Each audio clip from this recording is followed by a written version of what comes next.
Bon, je suis entré à l'improviste, hein. Donc, je sais que c'est samedi, Bazali Nebo qui passe Ebele. Voilà, enfant de Dieu, merci. Gilles Epenga, merci.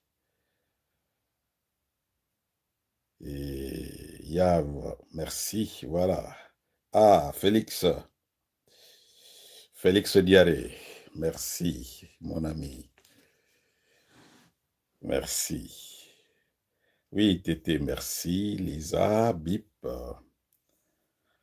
merci. Africa Family, merci. Mariam, je pense, merci. DG. Et voilà, donc nous attendons un peu Bakoka Moissan, comme ça, tout démarrer. Nazubino à l'improviste. Je suis désolé, Nazwaki Tan Yako annoncé en côté.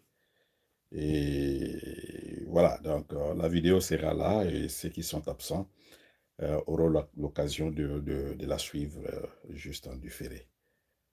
Yvette, merci, mon fils là. Merci beaucoup.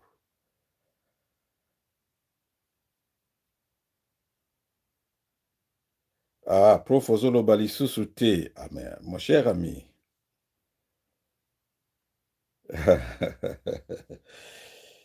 Koloba, je vais en parler. Hein. Pourquoi Tozoloba Susu Mingite, je vais en parler.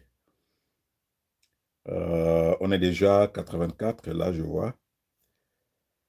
Je pense que mon ami Félix Diaré, comme d'habitude, vous allez m'aider à la sécurité de Live Nabiso. Si vous pouvez aimer pour que tous na problème ya connexion ti. Donc, ce qui botier bah j'aime belé, vous partagez belé, ça va nous permettre pour que tu continues tina souka. Voilà. Elisabeth Mbango, merci. F. Mabova, merci. Meranto officiel TV. Quel Meranto? Meranto de mon ami de Paris? Merci. Bah like, bah j'aime Ezala quand même, hein, pour Bakata Bissoté, s'il vous plaît. Merci Yav, merci.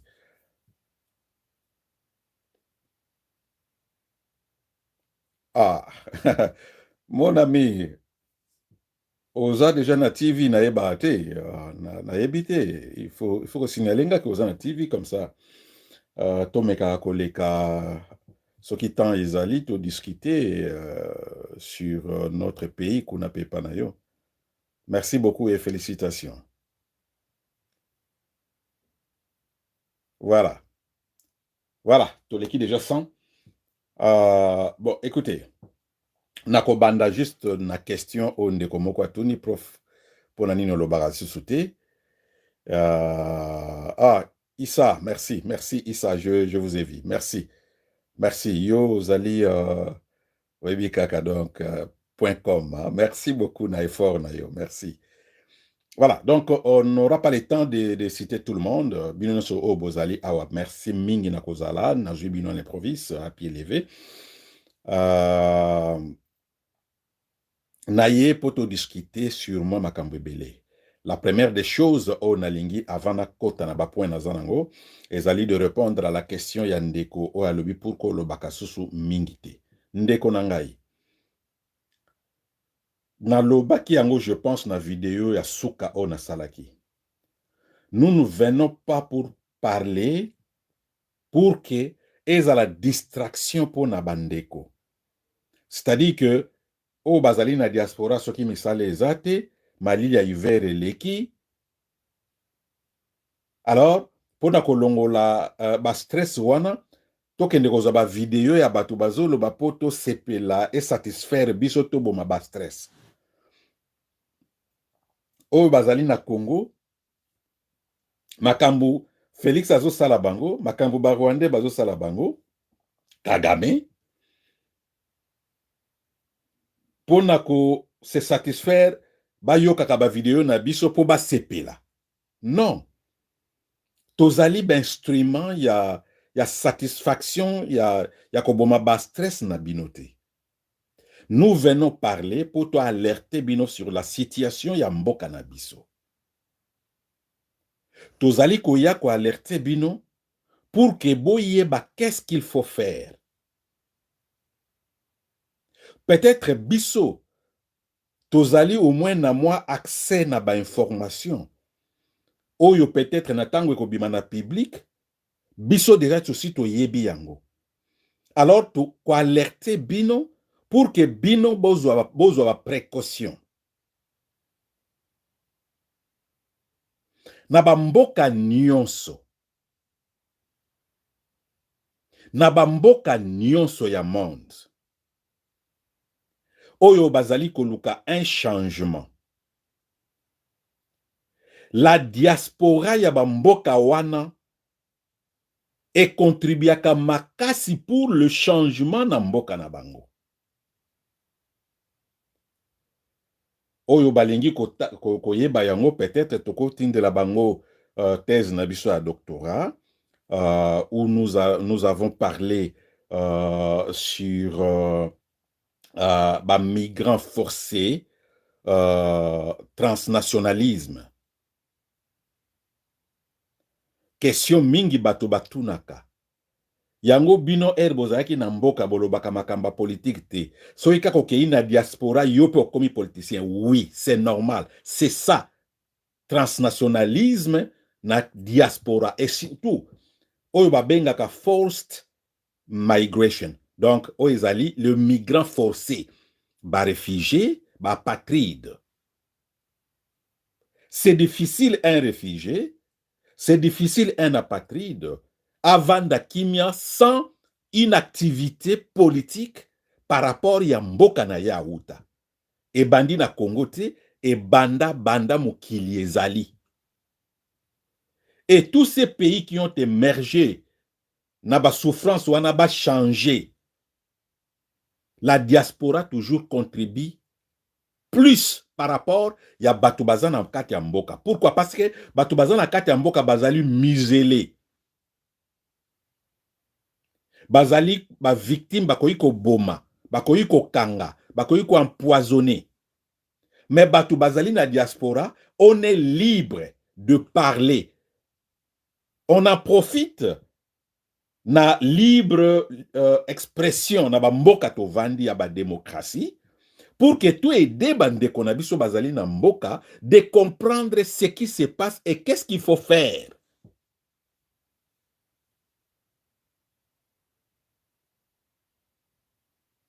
Nous ne sommes pas des pasteurs. Oyo bakosa kabino na ebite ba verset bakenda ko lokotango je ne sais où.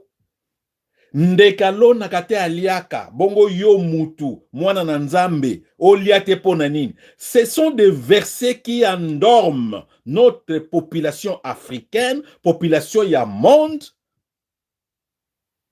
pour que bo telemate bo lukate bo se développer te.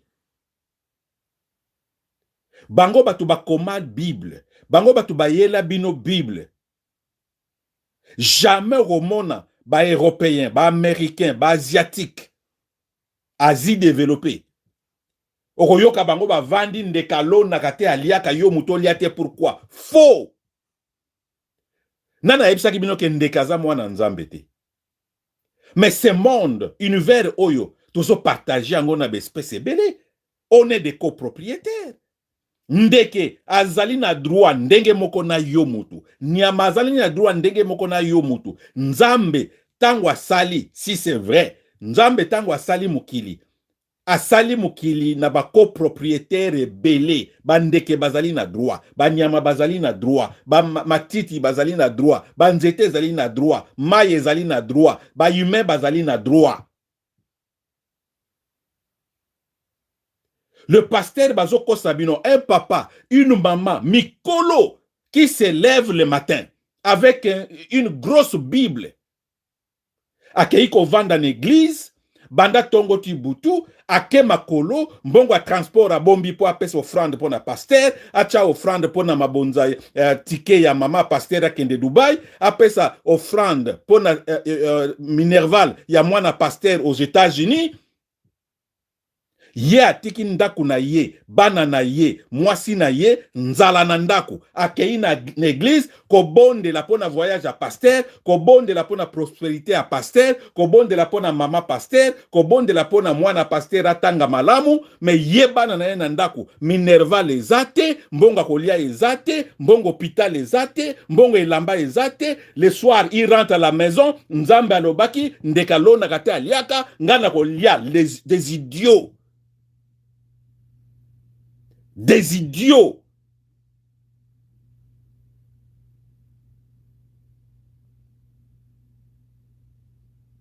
Pasteur, ce qui a béli. Pasteur, ce qui a na problème. Bitunga, ya couleur nyonso ya bofrande. Bomoni couleur a blé oyo. Mbongo ya provisoire golia ya pasteur. Bomoni couleur oyo. Pasteur na biso fois tambre na voiture Mercedes. Kitunga oyo bobo sanate ya jaune. Bomoni kitunga ya rouge. Mama pasteur azokende Dubai. Bomoni kitunga oyo ya bleu. Mwana pasteur Minerval na Sorbonne. Mais mundimi soki a beli. Kitunga kotambula te. Ba couleur kitunga etambula te to cotiser pona bandeko bazala souffrance ba mama basomba ta mapa bateka ba mama basala mumbongo bitunga wana ezalaka te. Peuple naïf.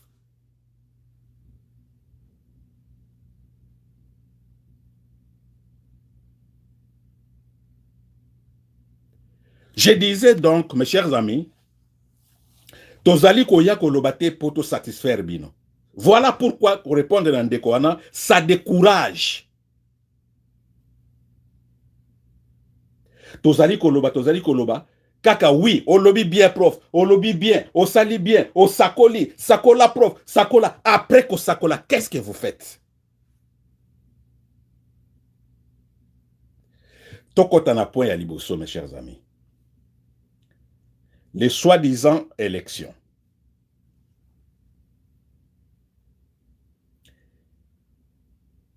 Et sika oyo, je salue l'âme ya kulutu na biso Honoré Ngbanda. Et sika azali komona banyoka o alobaki autour na ye azana banyoka. Azomona banyoka oyo azwaki autour na ye azomona bango.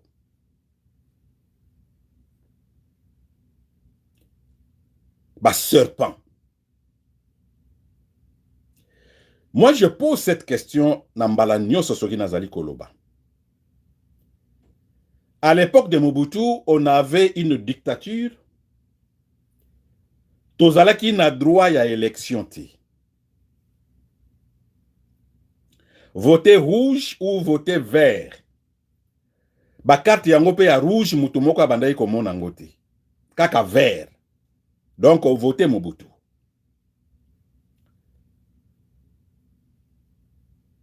Mobutu assassiné politiquement. Kabila ye libiso marmaille aventurier. Et on s'est retrouvé en face de Joseph Kabila. Il organise de soi-disant élections en 2006.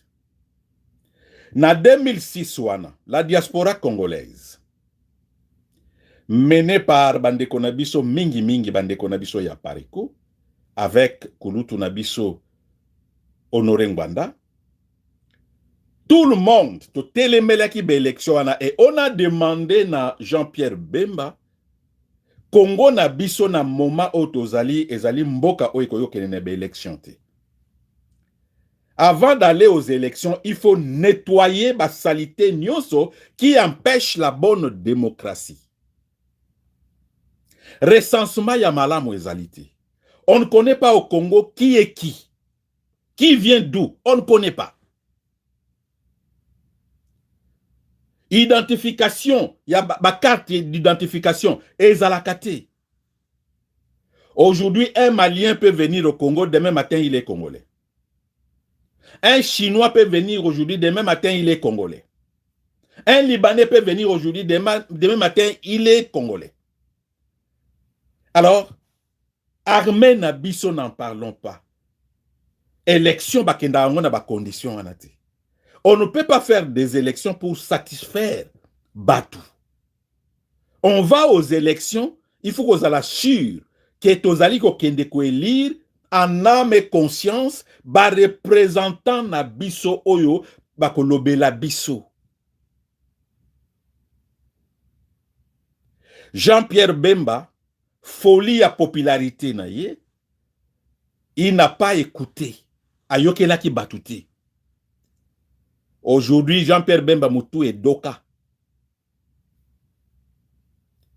Aujourd'hui, Jean-Pierre Bemba est incapable de faire même exercice mouké ya arithmétique école primaire. Aokokate. Moutou est baby. Kozanga koyoka. Pouvoir azwa yango. Ba condition oyo Kabila a arrangé qui pour la élection en 2006. Parce que Kabila ne pouvait pas organiser des élections pour céder le pouvoir à Jean-Pierre Bemba. Jamais. Et Jean-Pierre Bemba ne pouvait pas l'emporter parce que les conditions démocratiques, les conditions où était Batouba kende na élection démocratique, et zala qui réunité. On arrive en 2011. Etienne Tshisekedi wa Mulumba de triste mémoire trouble à son âme si Kazali. Ya lobi non, pour nangana ndenge a radical. Élection na kolonga. Même scénario. Même conditions électorales. Même environnement. Même organisateur à l'élection. Toyebisi Tshisekedi. Ce qui est une élection, ok, comme même Kabila a continué à jouer mandat mususu. Kokendete, à l'obito. Ngai na kozwa. Tili yanziye ko bomaye. Na place abandai ko va na kiosk na ye na sa nzetali dame. Basopaka mai na mabelete mayanziye koti na makolo, li yanziye bomiye. Atikala kozwa pouvoir wanati. En 2018, même Kabila, même condition, même environnement.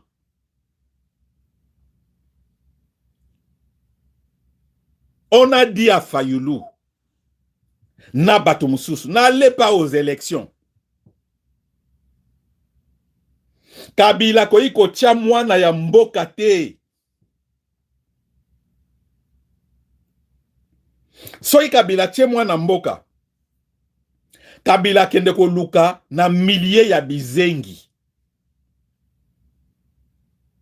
Po ba manipuler ye. Kabila kende ko luka na milliers ya matière grise te ya ba Congolais. A kende ko luka na milliers ya bizengi po ba manipuler ye.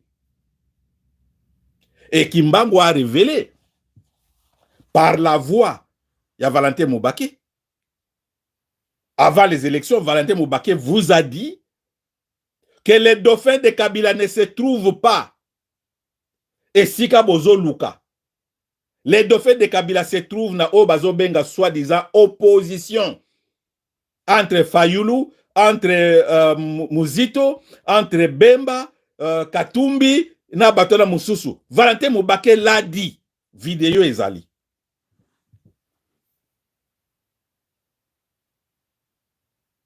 Bakei na Genève. Kabila a infiltré Nyoka, Vital Kamere. Bazui Félix, recruté. C'était, Félix en réalité, c'était quelqu'un, Namboka o ezali sérieux, Nabatu o bazali sérieux. Félix était quelqu'un, personne ne peut penser à lui. Vu background naïe, personne ne pouvait penser à Félix. Même si, dans Genève, c'était question de même un gardien à l'école maternelle. Personne ne pouvait penser à Félix. Or, Kabila, comme je l'ai dit, a recruté au millier des idiots, au millier ya bizengi, ya ba Congolais. Donc, aye kozwa, le plus grand costaud kizengi, Félix.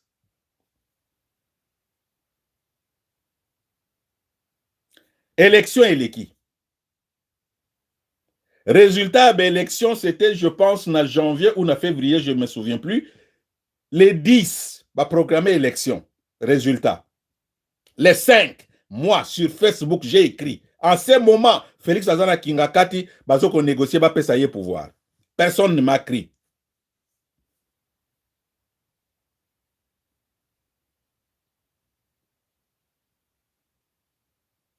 Même condition, il y avait élection.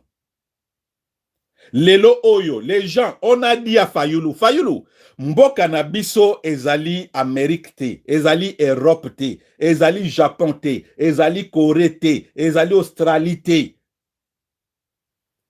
Oyo keso kei ko contester l'élection, okozwa gain de cause. Non, mboka na biso, en Afrique, on n'a pas encore ce niveau-là. Lokola ba yibio élection, voilà la façon ya ko kende, ko procéder. Ndenge na uti ko loba popularité ya Fayulu, il se croit, ezali ya ye, intelligence na ye. Non, popularité ya Fayulu ezali biso, ba Congolais. To comme si Fayulu ndenge azali, il nous doit. Je l'ai dit, je lui ai dit, il nous doit. Popularité wana eza yete. Il n'a rien fait pour comme populaire. Bisso va to commissaire populaire. Alors, il nous doit du respect. Il faut landa bisso. Ce qu'a landi bisso te football. C'est le cas maintenant. Fayulu maintient l'élection toujours. Ce que Touni batwa Fayulu. Qu'est-ce qui a changé? Au monde qui en 2006, ndenge salamaki, non, wane élection te. Na 2011, ndenge salamaki. Na 2018, ndenge salamaki. En 2023, Fayulu, qu'est-ce qui a changé? Pesa biso élément nouveau. O est changé na processus de l'élection. O ils ont rassuré yo Fayulu qu'en 2023, Félix avec Kagame, na Kabila, bako pesa yo pouvoir, ceux qui va voter yo, ndenge va voter qui en 2018. Réponse est à la gâté. Mes chers amis, Fayulu vous prend comme des idiots. Alors, bobo la popularité na biso, to boto la yango. Parce que ce qui va poni yo, nzambe ce qui a pesi yo étoile, peuple va poni yo, peuple va tomboli yo. Zala na respect na bango. Respect na bango nini, yoka bango. Moi, je pense que les vrais Congolais, je dis bien les vrais Congolais, personne n'a zali pro des élections, n'a pas condition au ezali na Congo. Personne. Sauf Fayulu, sauf Muzito, sauf Matata, sauf Félix. Mais les vrais Congolais au bazali conscient, bazomona ke passe eleki na mboka na biso, personne n'a zali pro élection. Les élections et les kanaba conditions wanati. Alors, je vais vous dire une chose aujourd'hui. Nazomona bato bazo poster ba carte ya ba carte d'électeur. Bato mususu balobi babimisi bango elongi ya Etienne Tshisekedi moto ezo apparaître. Ba mususu balobi elongi babimisi bango lokola bangombe bache basinga. Ba mususu balobi elongi ezali ya yete. D'abord, avant na kota na muzinga ba carte d'électeur oyo, je vous signale ceci, peuple naïf.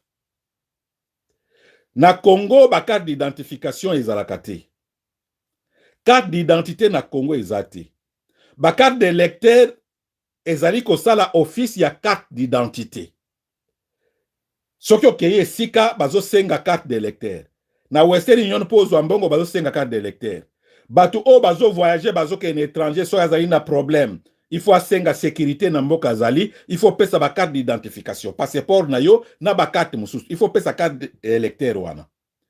Ba photo soki ezali ndenge wana te ezali correct te ezali flou.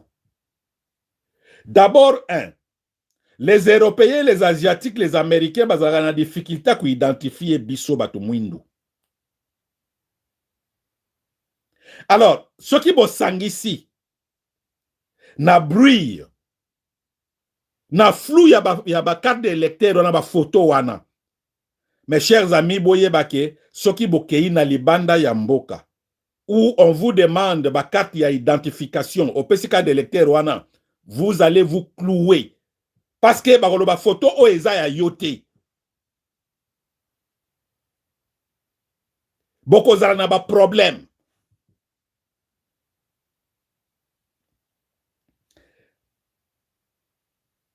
Ba oyo bazali koyoka biso te, c'est votre problème. Mais mes chers amis, bolanda bandanga na bima na ba vidéo. Banda ba congolais boyeba ngai. Tout ce que je vous dis à propos ya mboka na biso et na diaspora, c'est ce qui se passe.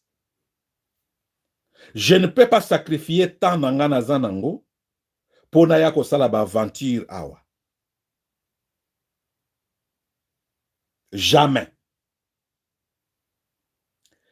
Ba carte d'électeur, ba photo o bozomo na carte d'électeur, ezali programmé. Ezali programmé. Ezali une erreur ya machine T. C'est-à-dire, bazali ko projeté ba doublon. Soki yo, kombo na yo ntesa, o s'enrôler na Kinshasa. Yebake, kombo na yo wana. Ba okende kwa enrôler mutu mususu na kombo wana o azali ko existe te. Na Kasai, par exemple. Yo kombo no na Kinshasa ezali ntesa, nteta. Na Kasai bake ko enregistrer un fantôme. Kombo na ye ntesa, nteta, mbo. Photo na yo o ezali flou na Kinshasa. Photo wane ko bima clair na Kasai. C'est-à-dire, yo mutu moko.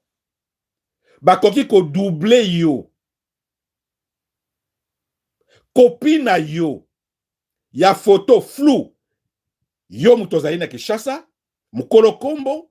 Kaka kombo wana. Babakisi me mwa lettre moko nikolo. Photo clair na yo. Eke iko bima na mutu o azali ko existe te na Kasai. Eke iko bima na photo a mutu azo existe te na Katanga. Yo na Kinshasa o vote Fayulu. Li pasa na yo imaginaire o bake ko enregistrer na Kasai, na kombo na yo, na photo na yo ya clair, a vote Tshisekedi. Oyo ba enregistrer mususu na kombo na yo, na photo na yo, na Katanga, a vote Tshisekedi. Peuple ya ndenge nini, mes chers amis. Et bozo sepela e komi distraction, boste kaka, tala photo na nga ndenge ba bimisi, nga soki na bimi boye, yandi mo chako bima ndenge nini. Vous ne comprenez pas que c'est programmé.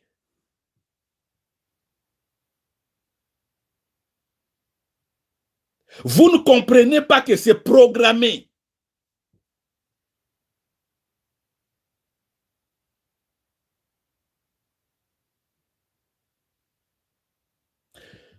Fayulu, de Muzito, de Matata, moi, je ne les considère pas. Parce que je trouve dans le groupe na Bangwana Nyonso, la seule personne, au azali na makila te na maboko, au azali na mbongo ya contribuable congolais te na maboko, c'est Fayulu. À moins que Dr Mukwege a se prononcé. Mais jusque-là, ba se prononcé. Mutu mokote akoyi kozwa confiance ya congolais o azali conscient. Mutu mokote. Congolais, yango na zoloba, vraiment na yebite soki tozali ba idiot ba congolais. Congolais lelo aleli. Congolais obetiye, Congolais obomiye, Congolais oyibiye, lelo aleli, akundi batu, amemi batu na hôpital, oyo koze. Lobi olongwe kaka mukolo moko. Oye kozonge la Congolais na casquette mususu na komi opposant. Congolais alandi, kaka oyo lelisi, kaka oyo yibaki, kaka oyo bomaki, kaka le même Congolais yako défendre yo. Aujourd'hui, vraiment, il y a quelqu'un, Congolais conscient, qui n'est pas idiot, qui peut suivre le Moutouloko Mozito. Avant Kabila, qui savait qu'il y a un citoyen qui s'appelait Mozito? Avant Kabila, Chap, Noko Naye Gizenga, Premier ministre, qui savait qu'il y avait quelqu'un qui s'appelait Mozito?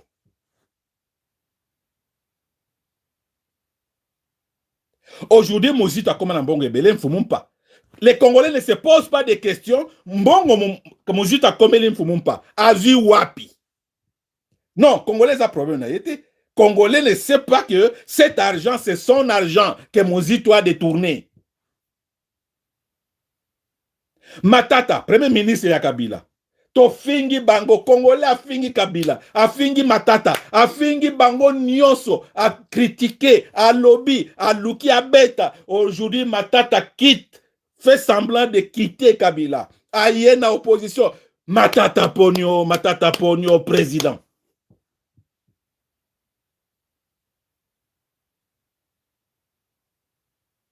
Katumbi. Lui-même, Katumbi, lui-même, il est né au Congo, Nayebi. Katumbi lui-même explique. Il a un père juif. Il a une maman zambienne. La loi dit, ce que vous avez na Congo, problème zate, au commis na Congo, problème zate, au commis qu'on soit nationalité congolaise. Mais na bamboka nyonso otozali ko vivre na libanda. Si vous vivez dans un pays, ton père n'est pas originaire de ce pays, ta mère n'est pas originaire de ce pays, il faut se conformer à la loi. Aujourd'hui, Katumbi ne vous dira pas quand, quel processus Katumbi est devenu congolais.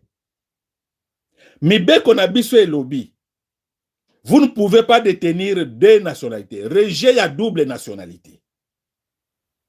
Mais Katumbi, on a brandi son passeport italien. Katumbi soit accueilli en Israël. À cause du passeport à Israël. Est-ce que Katumbi peut vous clarifier quand il est devenu réellement congolais, quand il a renoncé à la nationalité Moussousouana? Et puis Tokota na Mbongo ya Katumbi. Il a fait la pêche, oui, c'est vrai. Mais Katumbi a fait la pêche en sacrifiant des Congolais. Batu bakoufa pour que Katumbi a la domination ya marché ba poisson. Et c'est le même Congolais aujourd'hui qui a pleuré sur la politique de Katumbi. Il avait l'argent. Et Rabané comme ça la pêche naïe. Mais cet argent est argent au Azanango Lelo te. Processus ni na multiplié Mbongo Azanango Lelo et commandé Ngwana. Katumbi est devenu plus riche dès lors Kabila Tché gouverneur ya Katanga. Et Congolais a zomona que non, cet argent appartient à Katumbi. Il a été gouverneur. Mais Congolais a zotunate, Katumbi a été gouverneur. Son salaire c'était combien? D'où vient cet argent? Congolais a zotunate. Matata. Qui connaissait Matata Pognon avant Kabila? Avant Kabila, Matata pauvre. Bon, pauvre, je veux dire que Moto Oyo quand même a kosomba lipanaye, mais ce n'est pas d'ampleur Oyo a comme riche. Matata Pognon, premier ministre, il détourne. Tofingiye awa. Tofingiye awa. Aujourd'hui, Matata dit, bon voilà, Ngaï, Nalingina comme président, Congolais a zobet la Matata Pognon, président, Matata Pognon. Congolais a bossani que c'est le même Matata qui l'a fait pleurer hier. C'est le même Matata qui a détourné son argent hier. Ba o nyonso o bazaina Kinshasa batondi, ils viennent de ces groupes rebelles. Ba M23. Ba rebelles nyonso oyo que le Kagame a fabriqué à l'Est. Tous ces politiciens batondi na Kinshasa ba leader honorable. Banani bazo benga bango ba leader honorable, ba congolais o ba lelisi. Ba congolais ba bosani que ces gens ont pilé nos enfants na maboka. Ces gens ont déventré nos femmes na ba zemi, ba bimisi mwana. Peuple idiot.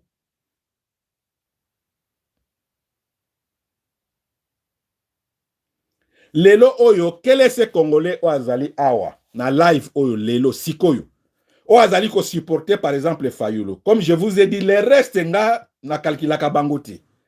Moi c'est Fayulu o na Monika azali un peu te azali vraiment maboko pembe. Il n'a pas contribué na détournement ya mbongo mboka na biso. Il n'a pas détourné. Atikala ko boma batute à moins que na ignorer yango. Alors, mais est-ce que les conditions ezali malamu pour une élection? Je voudrais que Batu O Bazoloba Dani Mundele, est-ce que Kokiko, parce que lobby Mafa président, oui, Mafa président, Mafa Kendek na 2018, Azwaki président Sango. Ba condition o y empêché ye Azwa président c'était en 2018. Monsieur Dani na évité soza moi si Mubali Mundele. Dis-moi, maintenant en 2023, qu'est-ce qui a changé? O ezopé sa yo assurance que Fayulu sera président. Exact. Exact.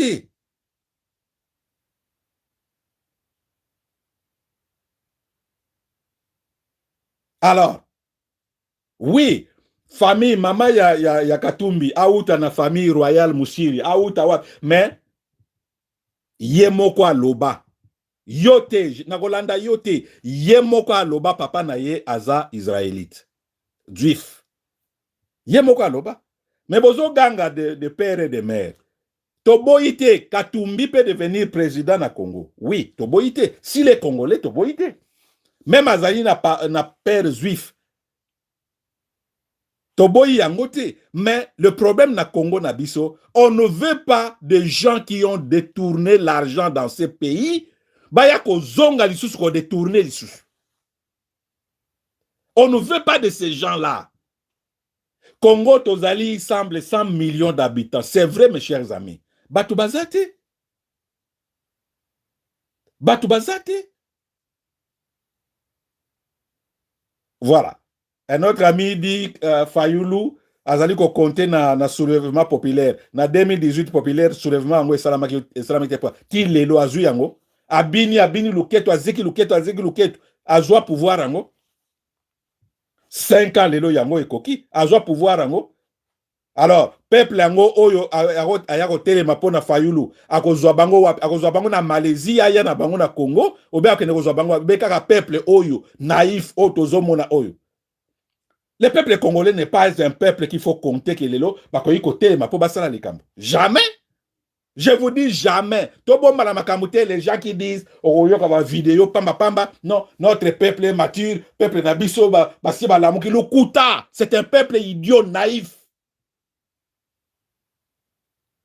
C'est pas un peuple qu'il faut compter sur. Bazate lukuta parce que tout ce que Félix a faire voir bango. Peuple yango bazomona be bazomona te. Dites-moi au monde, quel est ce peuple au Bakoyiko supporter Makam Félix Azolakisa? On a parlé ici de Matata Pogno. Matata Pogno a construit une université. Dans 2 ans, Mboulami Balé, Matata a construit une université qui lui a coûté moins de 2 millions de dollars. Université Leloeza opérationnelle. Félix débourse 42 millions de dollars pour une université en Boujimaï. Ti lelo même na brique il y a 1 mètre et matité. Mbongo wana 42 millions wana ya nani. Et ça Félix c'était. Et tiens tu sécurité mutatike là ngo Félix, c'est pour vous, c'est pour moi, c'est pour nous.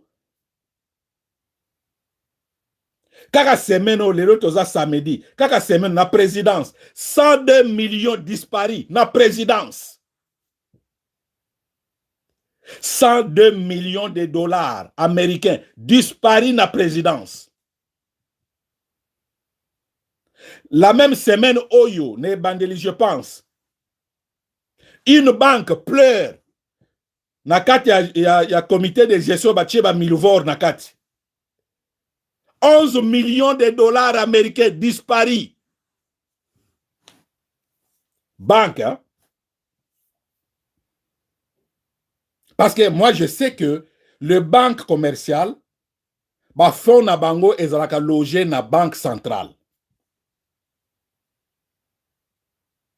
Bazali ko zoa, au fur et à mesure, bazali ko fonctionner. Banque centrale azali ko approvisionner bango na mbongo na bango o eza logé na banque centrale. Dans un pays à situation, il y a risque comme le Congo, une petite banque commerciale ne peut pas garder 11 millions de dollars na fonctionnement journalier. Non. À moins que banque wana ezala musika na banque centrale. Mais banque wana na banque centrale ezali à 10 minutes ya voiture. S'il y a un besoin de 11 millions de dollars, la banque commerciale a cotisé fonds. Il y a retrait na banque centrale. Banque centrale a approvisionné. Mais comment expliquer cette banque, l'argent peut disparaître comme ça? Bango ba yeba ki ba milvor te ke baza ba papier, ba chécoulaire.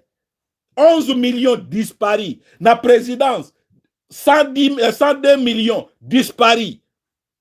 Na Mbujimai, 42 millions de dollars pour une université disparus. Il va inaugurer, Matata va inaugurer une université parce que na mon université na ba bâtiment, ndenge na moneli yango. Vraiment, ezali na ba norme, ya ba petite université na ba mboka auto vandi. Ba petite, botolo ba collège. Ba institut. Ya mike na ba mboka to vandi, oui.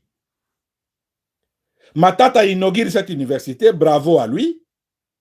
Bien qu'il est détourneur, frappeur. Félix va inaugurer un terrain, balobi terrain na ba norme internationale. Bakiti bato ba supporter ba bandaya otala bal na terrain wana. Mabaya, bacha mabaya bato baya ko vanda. Pelouse ezate. Il va inaugurer une salle informatique dernier cri. Na habité dernier cri. Na Kindoki Etienne Tshisekedi a tikelaye ou bien dernier cri. Vraiment ces gens ici bazali ko vivre dans le monde mususu. Na kati 3 ordinateurs. Et ordinateur européen ya kala wana ya Macintosh ya kala. Le président sans gêne a accueilli pour inaugurer. 42 millions frappés. Alors, peuple Obozolo a Fayulu Azozela, Azala confiance na peuple pour se soulever. Peuple Yango, banda 2018, Bazala Wapi. Peuple Yango ya Fayulu, banda 2018, Bazala Wapi. Ti pouvoir eleki e kakaboy. Moi, j'avais dit à Fayulu, je lui ai dit ceci. Mon cher ami, rendez-vous au mois de janvier 2004. Ah, pardon, 2024. Le Kololobi que Ozali confiant, la belle élection, oui. Ton ami Fayulu Tshisekedi t'a dit, il va organiser des élections, de vraies élections. Peuple Soki a Ponio au gagné. Merci, monsieur Fayulu, m'a dit. À nous revoir au mois de janvier 2024. Bon, regardez vidéo. Au mois de janvier 2024. Boya isus ko benga peuple yaka. Ba yibinga élection. Et si kana tokotuna na ngai na bido tokotuna na. Alors, mes chers amis, tokende na dossier ya est ya mboka na biso. Tokende kosilisa sika wana. Ne bandeli na ebsaki bino que ezali une aventure entre Kabila et Kagame. Kabila, Kagame et Félix. Bolanda ba déclaration wana te Félix à Lobibo et Félix oni à Lobibo. Mais non.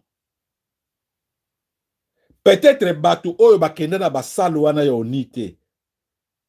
Bon, comprendre qu'est-ce qui se passe dans la réunion wana ya oni. Vous n'allez pas comprendre. Ce qui se dit dans basalo wana, ce n'est pas ce qui se fait. Na basalo wana ya oni. Ba vraie réunion ya oni se passe la nuit. Ba vraie réunion ya oni se passe dans des ambassades. Ba yokani. Voilà. Sophia Lobitika Fayulu tranquille. C'est ça les Congolais. Merci beaucoup Félix. Félix Diaré, merci. Nengo Tcheli Banda. C'est ça, les Congolais, l'idiotie à Congolais. On vous dit des choses. On vous dit des choses. Que oui, Ndekwana Fayulu, aza populaire, tout comme c'est pas populaire. Mais Nzela azali ko kendeza yangote. Kaka ndeko wana mutazolo batika Fayulu tranquille. Na 2024, au mois de janvier. Kaka ye mutako ya prof lobaki na yo vérité, idiote.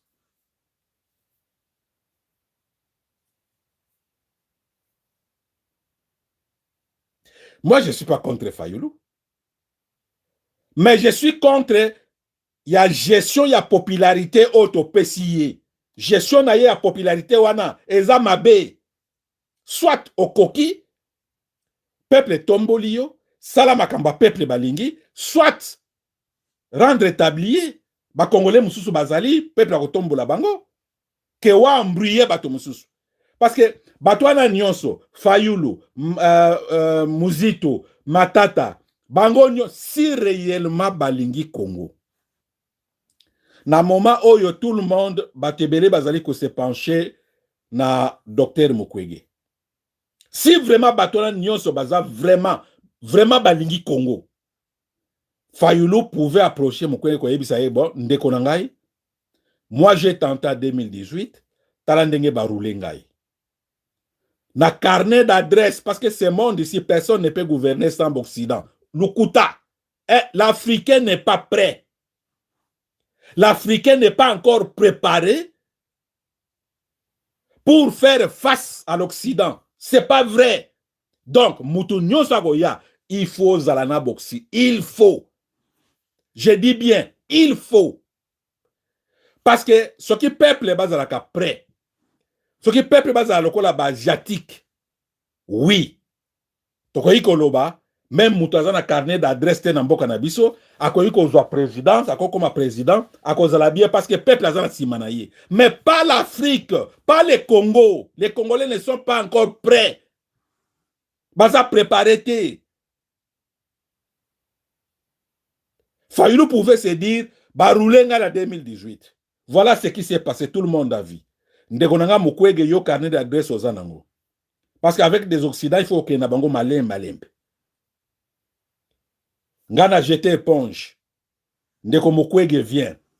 Tochayo maboko. Personne d'autre. Mais voilà.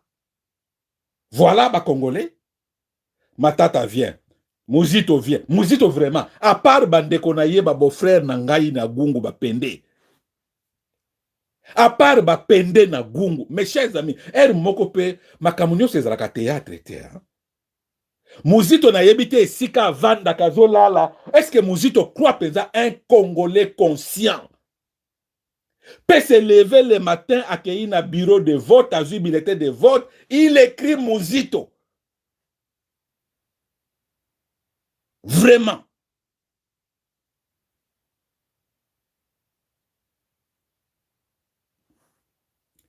Division. Fayulu alobi akotia libaya. Muzito akotia libaya. Matata akotia libaya. Kabila zingi koya kozonga. Alors, Félix va se retrouver avec une multitude ya batu contre Yé. Or, voyez très bien, quand Fayulu se présente, une partie à Bandundu bako voter Yé, une partie à la province Msou bako voter Yé, sauf Kassai. Sauf les grands Kassai. Kuna kozwata vote mokoti. Soki Matata apesi candidature, une partie ba Ndundu bako voter ye. Une partie ba province mususu bako voter ye. Sauf Kasai. Mozito soki apesi, ba Ndundu bako voter ye ba pende. Sauf Kasai. Et ba candidat na mususu, supposons que Mukwege pe apesi. Une partie, ya Kivu bako voter ye, Bandundu, Équateur, Bakongo, Katanga bako voter ye, sauf Kasai. Vous comprenez pas que l'électorat naturel, il y a Félix, il y a ba Milouvor, Bazali bloc, bako voter ye. Et le reste, il y a des candidats, vous partagez les électeurs, il y a des provinces, et Félix va se retrouver avec les grands Kassai, Milvor, Yemoko, et il va remporter, idiot.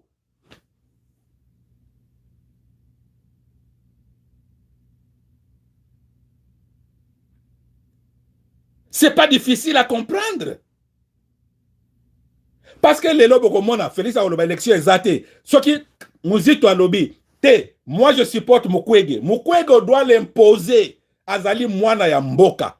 Lelo soki obotami na tango zali na libuma mama na yo. Vous appartenez à votre père et à votre mère. Dès que vous êtes né au botami, vous appartenez à la société. Aujourd'hui, on peut se dire, bon voilà, Mukwege, Olingo Lingate, on t'impose. Aux alliés congolais, on t'impose. Matata Roloba, bon, ngala tiki, ndeko Mukwege, leka. Fayulu peut se dire, ndeko Mukwege, natiki, leka. Si Félix se retrouve, Mukwege et Félix, mes chers amis, même Satan lui-même a Roloba, pardon Félix, awana okokati.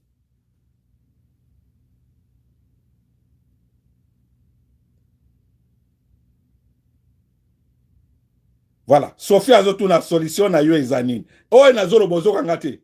Vraiment ba congolais na ebité. Oh nazolo ba ozo ozo yokate. Cessez de supporter ces gens-là. Fayoulou a abusé la popularité qu'on lui a donnée. On doit choisir un candidat. Ce qui est élection. Parce que moi je ne suis pas pro-élection. J'ai dit à Fayoulou qu'est-ce qu'il faut faire. J'ai dit à Fayoulou qu'est-ce qu'il faut faire. Parce que c'est la même question qu'il m'a demandé. Je lui ai dit voilà ce qu'il faut faire. Ah, là, moi, en tout cas, c'est difficile. Voilà. Là, moi, c'est difficile.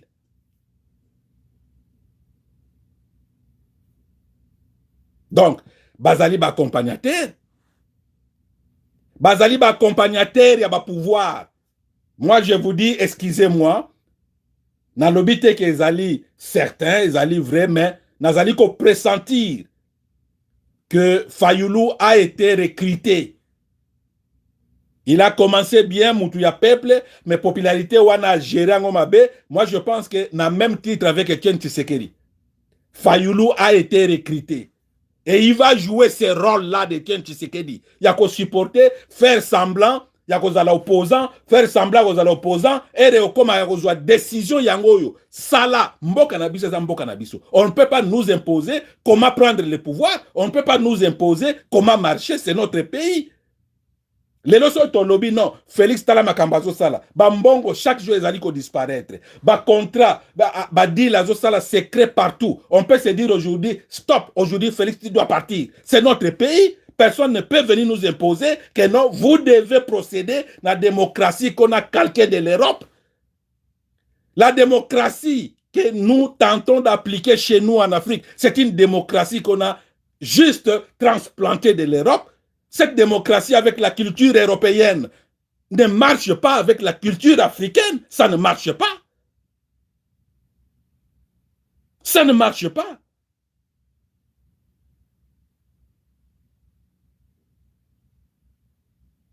Alors, que voulez-vous?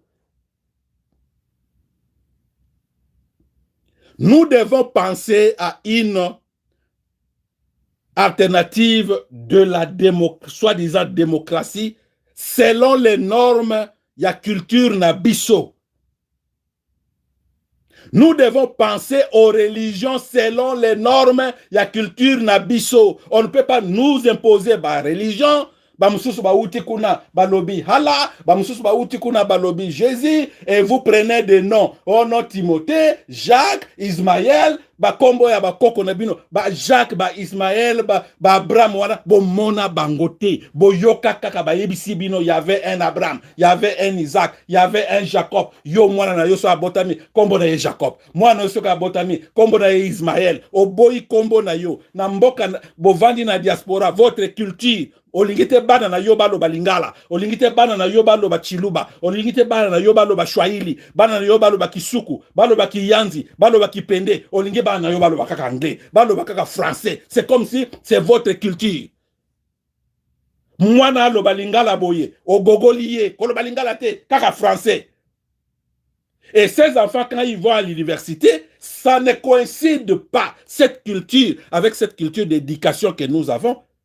Ba texte ya pamba oyo bana bazo pesa bango na université, ils comprennent pas parce que cette langue est la langue na bangote, ba prendre ngo na ba erreur, ba prendre ngo na ba faute, ba prendre ngo na ba incompréhension. Quand ils vont à l'université, ils comprennent pas ba texte oyo ezali na ba langue importée na bamboka mususu.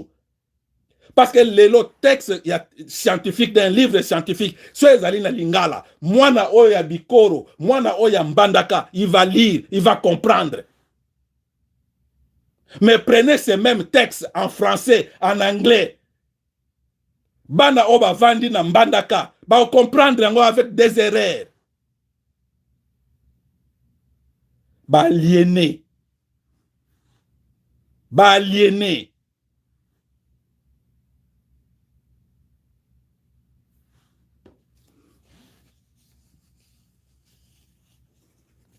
Félix.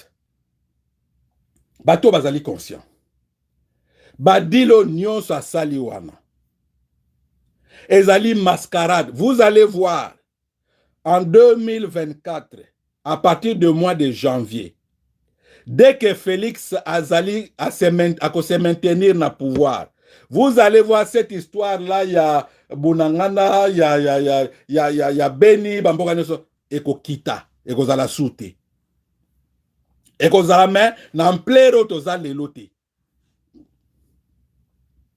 En politique, tout est permis. Hein. Bon, on dit maté, ba politicien, ba koyiko vanda boye na situation au toza nango. Je vais vous dire une chose, un politicien m'a dit. Alors, le prof Oyebi Mukolo Mususu, mutu impère, hein. Alors, binanga, to vandi avec Mobutu. Situation penza ya Mobutu ezalaki malamu te. Opposition a radical mikoloana moto. Na réunion na bango bavandi balobi boye. Poto récupérer situation auto sala ndenge nini. Chargé ya impère ya vice-président ya impère chargé ya idéologie. Ayeko pesa idée. Ezalaki réunion moko restreinte entre bango. Batumuke avec Mobutu. Quelqu'un na kata groupe na bango propose pour récupérer situation à popularité na Kinshasa. To luka mutu moko ya impère o azali populaire na Kinshasa. To bomaye. Soki to bomiye toke kotika nzoto na ye pembeni ya limete. Pembeni ya 10e rue na limete. Et toi accusé que batu ya IDPS batu babomiye. Comme batu Kinshasa balingi mutuana mingi. Bakinwa bako tomboka contre IDPS et to récupérer situation ya popularité na Kinshasa.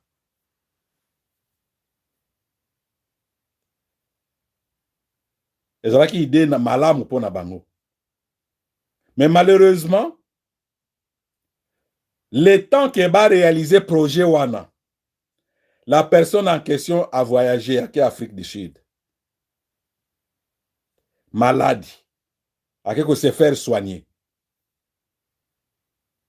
A Oumeli en Afrique du Sud. Donc, ce qu'il y a dans Congo, Mbelaza Soussouté. C'est ça la politique africaine. Très sale. Très sale.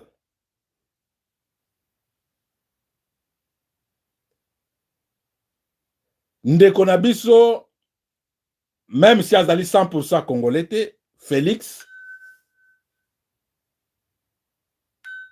a échoué.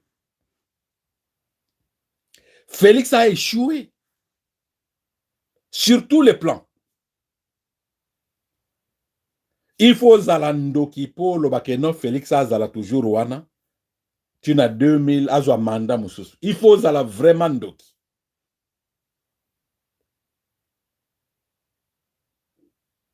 Alors, ce que je vais demander, na niveau ya diaspora na biso, bozoyoka makambo ezoleka. Nazolinga koloba mingi te makambo ezoleka na diaspora parce que je vous ai dit, tous ceux oboyokaki qui complotaient contre Yombi. Yombi azali réel. Yombi azali réel. Soko moni mutwai alobi ka yebi Yombi. Ayebi sibino le contraire oyo ngai na lobaka. Mutwana zandoki. Boyoki bango moko kuna bitumba. Bango moko. Ah, Yombi alingazo apariko. Yombi alinga koma président apariko. Ah, Yombi ayeko panza. Ah, Yombi. Non. Ngana yaki pona contribuer. Na to bongisa. Menzoka nde bango baza deja na ba combine na bango.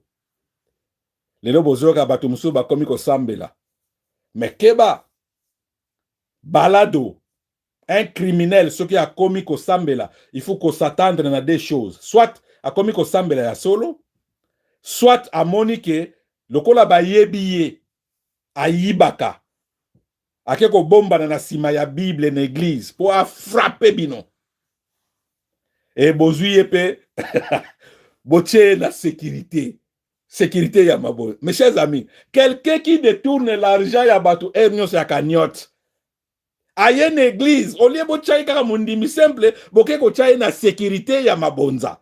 Ata kutu. Na éviter ba pasteur ase bazaba naïf ou bien bazanderi. Quelqu'un qui boyebi que quelqu'un mutu o yaza sérieux te na mbongo. Aye koloba no akomi ko sambela, oui c'est vrai, to ko pekisa mutu te sambela. Mais il faut koyeba est-ce que intention na ye, eza vraiment ya ko sambela ou bien aye ko frapper.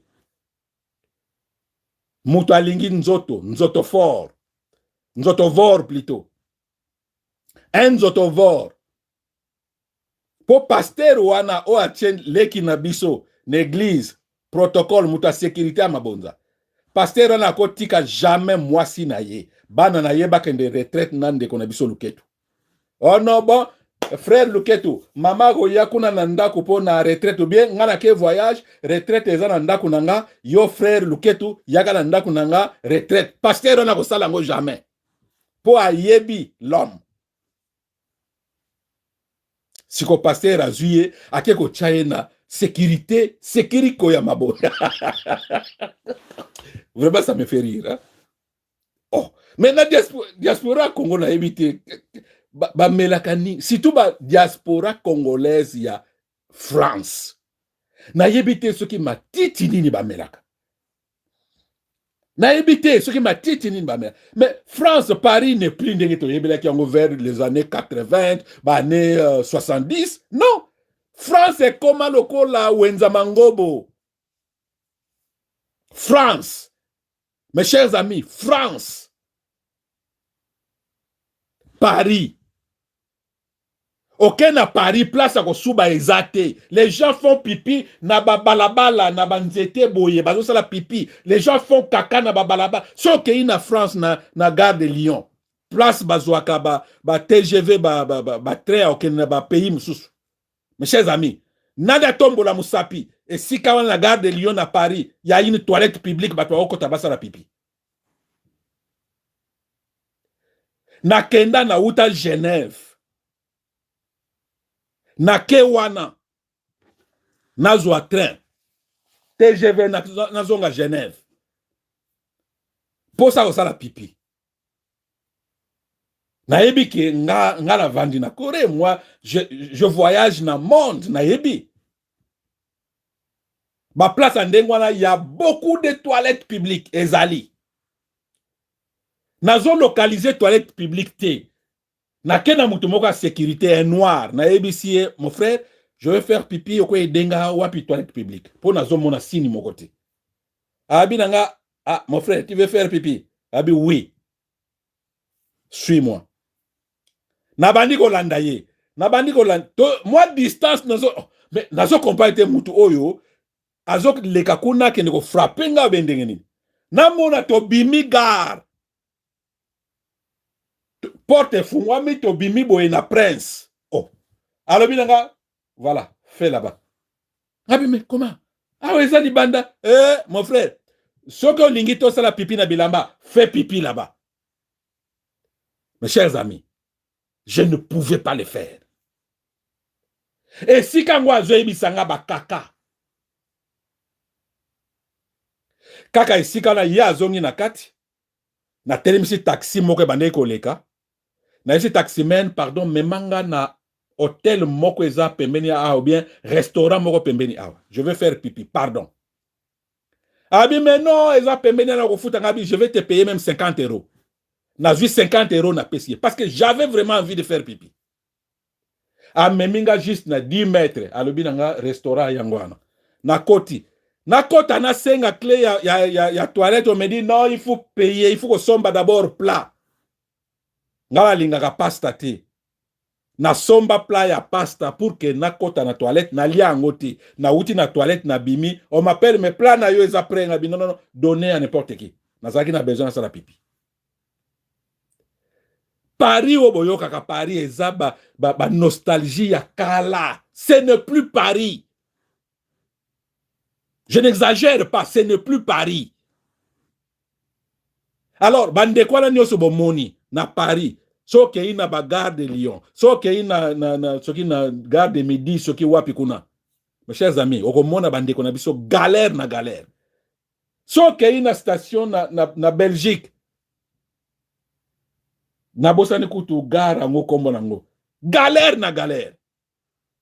Mitu e doka bango. Mitu e doka. Yango ozomona beaucoup bakoma ba escroc, ko escroquer batu. Bakanyoto pamba pamba. Ba matanga pamba pamba, ceux qui mutasai matanga ba organiser kanyote pour kaka occasion ba détourner. Alors ba monique Drago Rouge a boma bakanyote. Oui, j'ai contribué bakanyote kufa parce que escroquerie leki. Allez, babongwani bakoti na l'église. Babongwani bakoti na l'église. Lukeba. Bakoti na l'église. Na l'église ango pe baponika à côté à mabonza sécurité. Et l'église pe baponi o bandeko ya basi bayake belé baponi l'église lobi boko yoka bandeko na bakoti mabala. Tozali awa gazon. Lobi boko yoka bandeko wana azui ser moko na église wala ke kota libala na ndako ser boko yoka yango. Voilà, mes chers amis, message nazaraki nango yangwana. 1 heure to sali. En bref, ba élection o bozali ko yoka élection, ba photo o bozomona na ba carte d'électeur, ezali politique basali c'est programmé, ba doublon. Ba bimisi yo flou yo mukolo photo na enregistrement ya liboso. Photo na yo clair ekoko bima na province mususu na kombo na yo na province mususu. Donc yo mutu moko basali yo ba copie même 4 5 et mingi kokende Kasai. Na Kasai ba fantôme ba ko voter belé.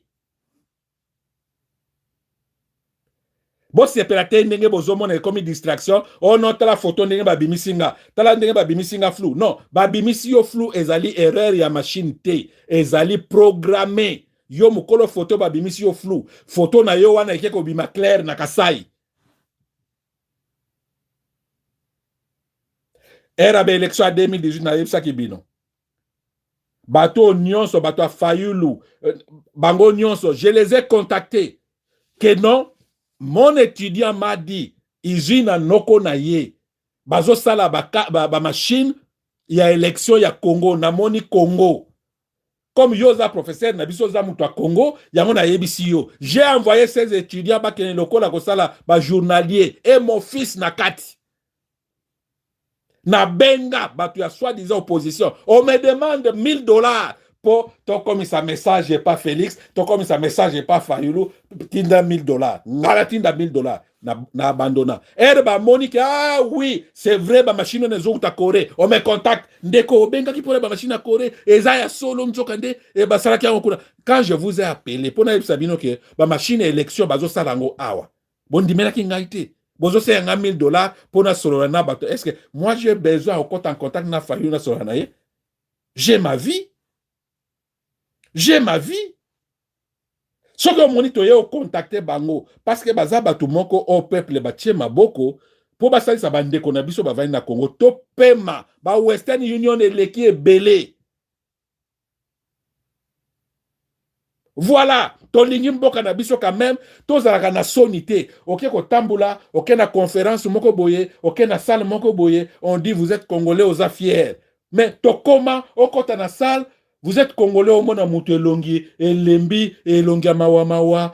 Oh non, désolé, pour mboka na bino, désolé. Mais pourquoi tozo vivre na soni ya boy? Pourquoi? Pourquoi tozo vivre na soni ya boy? Alors, yango ozomona ke nous luttons pour que quand même un changement ezala opéré na mboka na biso. Tozali ko lutter te po ngai Fayulu apesanga poste, nazali ko lutter te po Félix apesanga poste. Non. Ngai nazana vie na nga na salaka, nazana vie na nga. Je suis enseignant.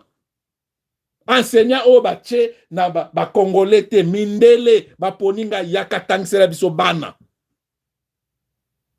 Je ne suis pas un mendiant. Alors, pour Nasuka, peut-être, Nasek Sabino, juste dans le cadre, il y a pas congolais. Un pasteur me contacte. Ah, ndeko, nalandaka ba vidéo na yo, vraiment, merci pour l'éveil, merci pour na kosunga batu na biso, merci.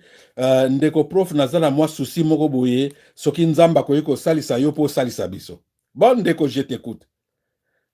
Tozana dossier moko ngai, na mundimi frère nanga moko évangéliste na église, voilà situation tozana ngo est-ce qu'on aider biso? Ah non, c'est urgent, il faut aider bino. Mais comme bozami balé, en tout cas to banana na moko. Ya mi poni ye moko nga habité évangéliste. J'ai aidé lelo o nazo sabino évangéliste azana moi na mboka moko boy. Azo zela. Eza mboka oya lingaki te mais aleki transit na mboka moko boye, batu nanga na mboka na bayambi bazo étudier dossier na ye po akende na mboka msusu. En attendant tozwa dossier ya ye moko pasteur. Ce qui m'a dit c'est vrai. Azali ko vivre ango na Kinshasa lelo. Mais era yoki évangéliste na ye place akenda ki apesi rapport bon voilà bato prof vraiment bazuinga bien voilà évolution ndenge zali voilà ndenge zali. Alors le pasteur il faut benga nga po a remercier nga. Vraiment besoin na ba congolais ba aliéné ndenge bazali na makama ba religion oyo. Le pasteur me dit ah prof vraiment merci mingi. Ah mon fils merci mingi po na lisali si oh. Il m'appelle mon fils, il a 32 ans. Il a 32 ans. Il m'appelle mon fils. Nga a 55 ans. Azan a 32 ans. Azo benga merci beaucoup mon fils. Nga vraiment fils na ye. Non, Félix Diaré, il faut pas rire. Nga vraiment fils na ye. Alors, j'ai détruit tous les dossiers. Ndekonaye sika azali évangéliste na ye akotelengana. J'ai détruit. Na zelite na kanisate. J'ai appelé sika évangéliste na ye azawana. Non bazaba farceur détruisé. Na bloqué ye. Abandi ko luka message na Facebook, message awa zotinda batumso na bloqué. Ngai vraiment son fils. Atakutu molimo ngo epesa kabino kintuntu epesaka bino liboma. Mais dit na l'église na bino faut kotalaka bato kobenga mon fils. Franchement, ngai un petit à 32 ans. Et si ka koma pasteur na yebite soko zali pasteur ndenge nini na ye ko salisa yo benganga loba papa Yombi ou bien Yaya Yombi ou bien monsieur Yombi merci mais il faut pas m'appeler ton fils ngaza fils na yo te. Donc na minute au pasteur azole na monoko mboka ba congolais voilà. C'est comme les qui n'ont pas loketu. Et si quelqu'un compte en église, quand il azobenga pasteur à la papa nanga. Voilà, nous sommes flattés pour frapper. Bon, voilà, je vous laisse, mes chers amis. Voilà ce que je voulais vous dire pour aujourd'hui. Bozala malamu. Bozala malamu. On se retrouve prochainement. Allez, merci, bye bye.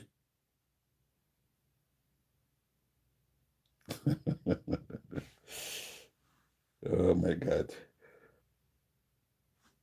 C'est où?